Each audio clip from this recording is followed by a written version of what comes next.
Hello பீபர்ஸ், welcome to filmi craft. நான் உங்கள் அருண். இந்த எபிசோட நம்ம பார்க்க போகிறது 2026 ஒரு அமெரிக்கன் கிரைம் ட்ராமா மினி சீரிஸாக நெட்ஃப்ளிக்ஸில் இப்போ தமிழ் டப்பிங்லேயே ரீசெண்டாக வெளியாக இருக்கிற ஐ வில் ஃபைண்ட் யூ. இப்போ இந்த சீரிஸுடைய கதை என்ன அப்படின்னு கேட்டிங்கன்னா, இதில் நம்ம கதாநாயகனுடைய பேர் டேவிட் பாரோஸ். இவர் ஒரு லா ப்ரொஃபஸராக வேலை பார்த்துக்கிட்டு இருக்க ஒரு நபர். செவனியன் இருக்கார். ஒரு அழகான குடும்பம் இவருக்கு. இவருடைய மனைவியோடைய பேர் ஷெரில். அவங்க பேசிக்காக ஒரு டாக்டர், அதுலேயும் பீடியாட்ரிஷியன். இப்போ இந்த கப்பலுக்கு மேத்யூ பாரோஸ் அப்படின்னு சொல்லி ஒரு குட்டி பையன் இருக்கான். 3 வயசு நிரம்பிய பையன். ஆக்சுவலாக இது இவங்களுடைய குடும்ப நிலவரம். இதெல்லாம் இருக்கட்டும், இந்த கதை ஆரம்பிக்கிறதே எங்கே அப்படின்னா ஒரு ஜெயிலில். நம்ம கதாநாயகன் ஆயுள் தண்டனை கைதியாக ஜெயிலில் இருக்காப்புல. என்னங்க இது, என்ன எப்படி இங்கே வந்தார் அப்படின்லாம் அப்போ நம்ம யோசிக்க மாட்டோம். ஏன்னா கதை ஆரம்பிக்கிறதே ஜெயிலில் தான். இப்போ கிட்டத்தட்ட 5 வருஷமாக இவர் ஜெயிலில் தான் இருக்கார். எந்த கேஸுக்காக இங்கே உள்ளே வந்தார் இவர் அப்படின்னு கேட்டிங்கன்னா, இவருடைய மகன் இருக்கான்ல, அந்த 3 வயசு நிரம்பிய மேத்யூ, அந்த பையனை பேஸ்பால் பேட்டை வச்சு அடித்து கொன்று புட்டாப்புல நம்ம ஆள் அப்படின்னு சொல்லி தான் கேஸு. அந்த பையனுடைய முகமே கம்ப்ளீட்டாக செதஞ்சு போச்சு. அடையாளமே தெரியாத ஒரு பையன். ஆனால் டிஎன்ஏ வச்சு அது இவருடைய மகன் மேத்யூ தான் அப்படின்னு சொல்லி போலீஸ் டிபார்ட்மெண்ட்டில் கண்டுபிடிக்கிறாங்க. இது பத்தாததுக்கு இவருடைய வீட்டுக்கு பக்கத்தில் நெய்பராக இருக்கக்கூடிய ஒரு லேடி, இந்த ஆள் யார், நம்ம ஹீரோ, இவர் தான் நைட்டு வீட்டுக்கு பின்னாடி கொல்லப்புறத்தில் பேஸ்பால் பேட்டை தோண்டி புதைச்சேன் நான் பார்த்தேன் அப்படின்னு அந்த அம்மா வேற போய் சாட்சி சொல்லிடுச்சு போலீஸில். அதனாலேயே எல்லா சாட்சிகளும் நம்ம கதாநாயகனுக்கு ஆப்போசிட்டாகத்தான் அமைஞ்சு போகுது. ஆனால் கதாநாயகனை பொறுத்தளவுக்கு, என்னுடைய ஆசை மகங்க எல்லாமே என் மகன் தாங்க, எப்படிங்க என் மகனை நான் கொள்ளுவேன் அப்படின்னு அவர் குய்யோன்னு கதறினாலும் அதை கேட்கறதுக்கு ஆள் இல்லை. கதாநாயகனை கடைசியாக கோர்ட்டில் தீர்ப்பை கொடுத்து ஆயுள் தண்டனையை கொடுத்து இங்கே ஜெயிலில் வந்து அடைச்சிடுறாங்க. இப்போ 5 வருஷமாச்சு இந்த சம்பவம் நடந்து.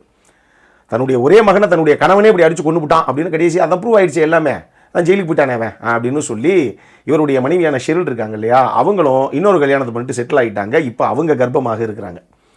இப்படி போகுது கதை. இப்போ இவர் ஒரு ஜெயிலில் இருக்கார் இல்லையா, நம்ம கதாநாயகனுடைய அப்பா ஒரு கேன்சர் பேஷண்ட்டு. இவர் யார், கதாநாயகனுடைய அப்பாவுடைய ஃப்ரெண்டு. அவர் தான் கதாநாயகன் எந்த ஜெயிலில் படைக்கப்பட்டிருக்காரோ அந்த ஜெயிலுக்கு ஜெயிலராக இருக்கக்கூடிய நபர். அவருக்கு ஒரு மகன் இருக்கான், அவன் போலீஸ்காரன் அங்கேயே தான் இருக்கான். இப்போ 5 வருஷமாக யார் தன்னை பார்க்க வந்தாலும் கதாநாயகன் பார்க்குறதே கிடையாது. மனைவியை வந்து பார்த்தா கூட பார்க்குறது கிடையாது. போங்க, என் வாழ்க்கையே முடிச்சுட்டாங்க, என் மகனையும் முடிச்சு விட்டாங்க, என் வாழ்க்கையை முடிச்சு விட்டாங்க அப்படின்னு விரக்தியில் யார் வந்தாலும் நம்மளால் போய் பார்க்குறதும் கிடையாது, பேசுகிறதும் கிடையாது. இந்த விசிட்டர்ஸ் டைம்லாம் வருவாங்க இல்லையா, எதுக்குமே போகிறதில்ல நம்மளால்.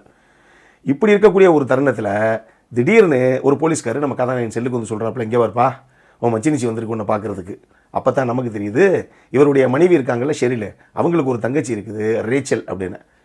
அந்த லேடி தான் கதாநாயகனை பார்க்க வந்திருக்காங்க இப்போ விசிட்டர்ஸ் டைமில்.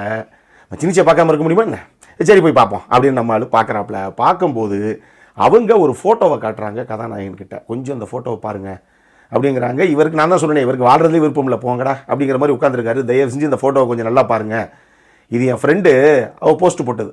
அந்த போஸ்ட்டை இப்போ நான் ஃபோட்டோவை மாற்றி கொண்டு வந்திருக்கேன், இதில் பாருங்கள். அவள் கூட 2 பேர் நின்றுக்கிட்டு இருக்காங்க ஃபோட்டோவில். அதெல்லாம் இருக்கட்டும், அது அவள் எடுத்த ஃபோட்டோ.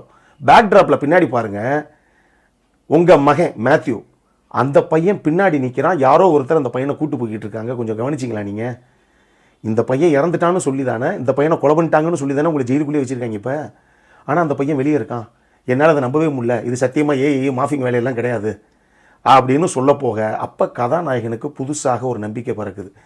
அப்போ நம்ம மகனே கிடையாது அப்படின்னா, அந்த மகனை கொன்னோன்னு தானே நம்மளை மேலே கேச போட்டிங்க தள்ளினாங்க. அப்போ அந்த இறந்த பையன் யார்? அப்போ நம்ம மகன் வெளியே உயிரோடு இருக்கான் அப்படின்னா, எதுக்காக இப்படி கம்ப்ளீட்டாக ஃப்ரேம் பண்ணி நம்மளை தூக்கி உள்ளே மாட்டி விட்டு யாரோ ஒருத்தங்கிட்ட தான் மகன் இப்போ இருக்கான், அந்த யாரோ ஒருத்தன் யாருங்கிறத இப்போ கண்டுபிடிக்கணும் அப்படின்னு சொல்லி ஒரு சில பேரோட ஹெல்ப்னால கடைசியாக ஜெயிலிருந்து தப்பிக்கிறாரு நம்ம கதாநாயகன். இதுக்கப்புறம் இந்த கதையில் என்னதான் நடந்தது அப்படிங்கிறது தான் இந்த சீரீஸுடைய மொத்த கதையை. இந்த சீரீஸை பொறுத்தளவுக்கு ஹார்லன் கோபன் அப்படிங்கிற நபர் 2023 எழுதின ஒரு நாவலை ராபர்ட் ஹெல் அப்படிங்கிற நபர் இப்படி சீரீஸாக மாற்றி வச்சிருக்காப்புல. இந்த சீரீஸு உங்களுக்கு இந்த கிரைம் மிஸ்ட்ரி த்ரில்லர் படங்கள் இல்லை சீரீஸ்லாம் பிடிக்கும் அப்படின்னா அந்த மாதிரி நபர்களை கவரக்கூடிய ஒரு சீரீஸு அப்படின்னு தான் நான் இதை சொல்லுவேன். முதல்ல ஐயோ எப்படி கதையை சொல்லிட்டீங்க அப்படின்னு அதுவே ஒரு கும்பல் ஒன்று கூச்சிக்கிட்டு வரும். போய் சீரீஸை பாருங்கள். இதுதான் இந்த கதையில் ஆரம்பமே. 8 எபிசோடு.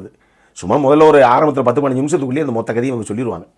அதனால் இங்கேருந்து இதுக்கப்புறம் என்ன நடக்க போகுது, இன்னும் எதிர்பார்க்காத பல விஷயங்கள் பின்னாடி இருக்குது அப்படிங்கிறத முதல்ல தெரிஞ்சுக்கங்க. அதனால் இது ஒன்றும் பெரிய பிளாட் பாயிண்ட் கம்ப்ளீட்டாக எல்லாத்தையும் ரிவீல் பண்ணுறதுலாம் ஒன்றுமே கிடையாது. இவ்வளவு தான் அந்த கதையுடைய அவுட்லைனே.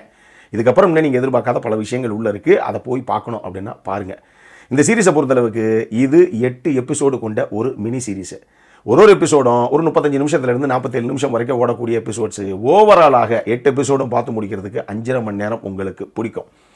இதில் நான் சொன்ன மாதிரி இந்த கிரைம் மிஸ்ட்ரி த்ரில்லர் ரசிகர்களுக்கு பிடிக்கக்கூடிய ஒரு சீரீஸ் தான் இது. அவங்களுக்கு ஏற்ற மாதிரி பரபரப்பான ஃபாஸ்ட் பேஸ்டான ஒரு சீரியஸ். அந்த அளவுக்கு ஒரு சில விஷயங்களும் உள்ள பரபரப்பாக இவங்க எடுத்துகிட்டு போகத்தான் செஞ்சுருக்காங்க. அதே நேரத்தில் இதில் ஒரு சில கதாபாத்திரங்கள் கொஞ்சம் நல்லாவே எழுதியிருக்காங்க. ஒன்று, நம்ம கதாநாயகன், நம்ம அவதாருடைய ஹீரோ இருக்கார் இல்லையா, சாம் வர்த்திங்டன், அவர் தான் இதில் ஹீரோவாக பண்ணியிருக்காப்புல. பிரிட் லோவர் வந்து ஒரு முக்கியமான கதாபாத்திரம். அதாவது நம்ம கதாநாயகனுடைய மச்சினிச்சி அவங்க தான், அந்த ரேச்சல், அவங்க தான் அந்த கதாபாத்திரத்தை பண்ணியிருக்காங்க. இந்த 2 பேரும் அந்த எடுத்துக்கிட்ட கேரக்டருக்கு என்ன தேவையோ ரொம்ப நேர்த்தியாக நீட்டாக கொண்டு வந்திருக்காங்க. இது போக இன்னும் ஒரு சில கதாபாத்திரங்கள் சொல்லணும். சொன்னால் இந்த கதையில் இருக்கக்கூடிய மொத்த சஸ்பென்ஸும் உடஞ்சி போகும். எதுக்கு இந்த கதாபாத்திரத்தை மட்டும் ரம்முன்னு குத்தி சொல்கிறாரு, அப்போ இவரை தான் இருக்குமோ அந்த ஆள் அப்படிங்கிற ஒரு ஃபீல் ஒன்று உங்களுக்கு வந்துடும். அதனால் அந்த பக்கமே நான் போகலை. சப்போர்ட்டிங் காஸ்ட்டில் இன்னும் நிறைய பேர் இருக்காங்க. எல்லாரும் அவங்கவுங்க எடுத்துக்கிட்ட கதாபாத்திரத்துக்கு என்ன தேவையோ நேர்த்தியாக கொண்டு வந்திருக்காங்க. இந்த சீரியஸுடைய சினிமோட்டோகிராஃபி நல்லா இருந்தது, பளிச்சுன்னு இருந்தது, அட்டகாசமாக பண்ணியிருந்தாங்க. டிவிலே ஒரு 55-65 இன்ச்சில் போட்டோன்னா அப்படி பளிச்சுன்னு பார்க்குறதுக்கு அந்தளவுக்கு சூப்பராக இருக்குது. கலர்ஃபுல்லாக தட்டி தூக்கி இருக்குது இந்த டீம். டிஐ டீமும் தேவையான விஷயத்தை பண்ணியிருக்காங்க அப்படின்னு சொல்லலாம். டெக்னிக்கலி ஸ்டேஜிங் ஆகட்டும், மேக்கிங் ஆகட்டும், டெஃபினட்டாக ஒரு சில காட்சிகள்லாம் ரொம்ப நல்லாவே வந்திருக்கு அப்படின்னு நம்ம சொல்லலாம். பட் இதில் இன்னொரு விஷயம் பார்த்தீங்கன்னா, இந்த கதையுடைய கிளைமேக்ஸ் இப்போது 2-3 நாளைக்கு முன்னாடி திட்டம் அப்படின்னு சொல்லி ஒரு மலையாள த்ரில்லர் ஒன்று விமர்சனம் பண்ணியிருந்தேன், தெரியும் இல்லையா? கிளைமேக்ஸை யாரும் கெஸ்ஸே பண்ண முடியாது அப்படின்னு சொல்லி தமிழில் வச்சுருந்தோம் இல்லையா? ஆனால் உள்ள விமர்சனத்தை தெளிவாக சொல்லியிருந்தோம். பார்ஷியலாக அந்த கிளைமேக்ஸை கெஸ் பண்ண முடியும், பட் கம்ப்ளீட்டாக எத்தனை பேர் கெஸ் பண்ணுறாங்கிறது ஒரு பெரிய விஷயம் தான். அதையும் கெஸ் பண்ணுறாங்க, கெஸ் பண்ண முடியாதுன்னுலாம் கிடையாது. நான் பார்க்கும்போது பார்ஷியலாக டெஃபினட்டாக நான் கெஸ் பண்ணிட்டேன், பட் ஃபுல்லாக இப்படி இருக்குமோ அப்படிங்கிற ஒரு ஃபீல் ஒன்று எனக்கு பெருசாக பார்க்கும்போது வரல.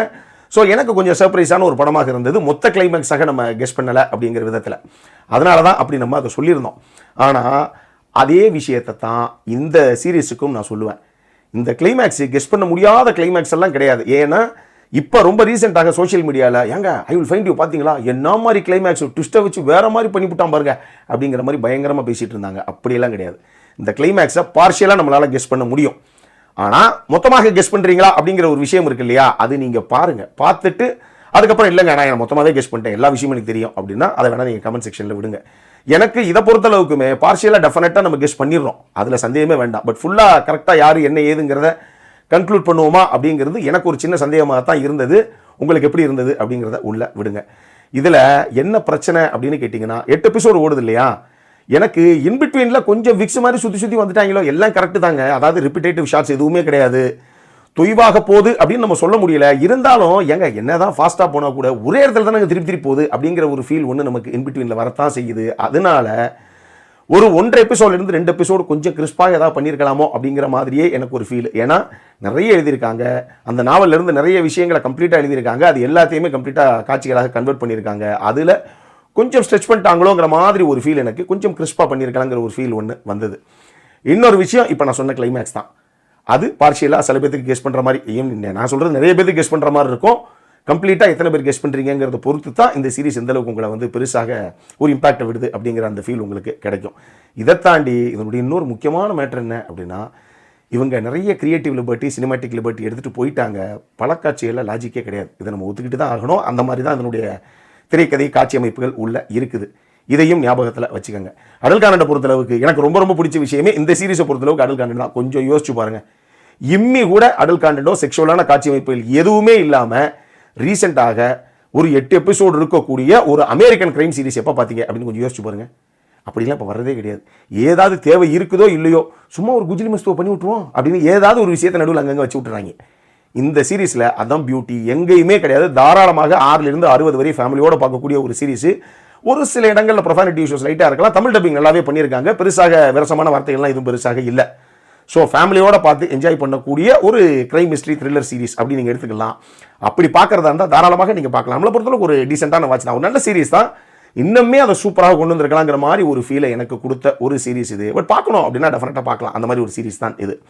இது நெட்ஃப்ளிக்ஸில் தமிழ் டப்பிங்கில் அவைலபிளாக இருக்குது. அப்புறம் என்ன பார்க்கணும் அப்படிங்கிறவங்க சண்டே தான் சட்டு புட்டுன்னு அப்படி உருட்டி விடுங்க. அப்புறம் என்ன, இதே மாதிரி இன்னொரு வீடியோவோட அடுத்த முறை உங்களை சந்திக்கிற வரைக்கும் இட்ஸ் அருண் சைனிங் ஆஃப்.